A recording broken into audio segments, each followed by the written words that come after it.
Everyone இன்னைக்கு கொத்தமல்லி புதினா வச்சு இட்லி தோசைக்கு ஒரு சூப்பரான சட்னி தாங்க பார்க்க போகிறோம். வாங்க வீடியோக்குள்ளே போகலாம். ஒரு கடாயில் தேவையான அளவுக்கு ஆயில் ஊற்றிக்கோங்க.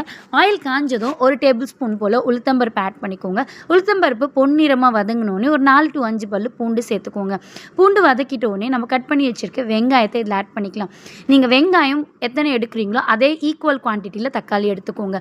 வெங்காயம் கண்ணாடி பதத்து போல் வதங்கினோடனே நம்ம எடுத்து வச்சுருக்க தக்காளியும் இதில் ஆட் பண்ணிக்கலாம்.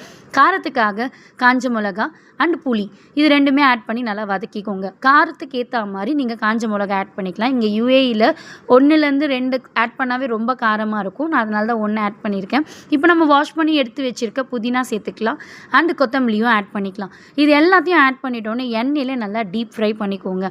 நல்லா எல்லாம் வதங்கி இந்த கன்சிஸ்டன்சியில் வந்தோடனே தட்டில் போட்டு நல்லா ஆற வச்சிடுங்க. இப்போது ஒரு மிக்ஸி ஜாரில் தேங்காய் ஆட் பண்ணிக்கலாம். தேங்காய் ஆட் பண்ணிட்டோன்னே நம்ம ஆல்ரெடி வதக்கி எடுத்து வச்சுருக்கோம் இல்லைங்களா, அந்த வெங்காயம் தக்காளியும் இதில் நம்ம சேர்த்துக்கலாம்.